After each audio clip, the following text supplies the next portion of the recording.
At sa tingin niyo po, anong nagawa ni Presidente? Ay, marami pa. Mula sa tatay, mula hanggang sa anak. Nag-iipan kami lumalaban. Nag-loyalista. Wala nga yung patayan masyado. Walang mga walang mga entertainment. So, peaceful.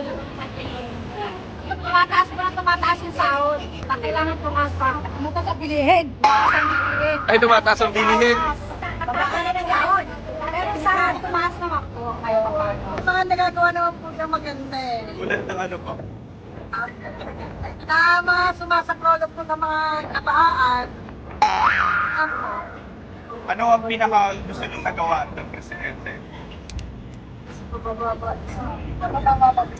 Mababa daw po yung ibang bigas. Sa inyo po, yung naramdaman niyo mismo. Sa akin na may trabaho po ako. Ano tunglit po sa inyo?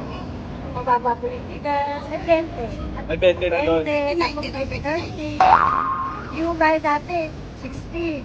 Yung nakikibagay na rin yung nawawala. Kataon na ng kalawan yung mga bata ko. Ako po, meron po 1,000, meron po 1,000. Kada buwan. Anong programa Quarterly. Ano po ang gusto niyong marinig mamaya sa SONA ng Pangulo? Namin narinig na ibibigay na sa atin ng aming Pangulo itong aming hintay na bahala na siya. Ano yung hinihintay? Ibibigay? House and lot! House and lot? Ah, meron po gano'n? Ayaw ko mag-comment.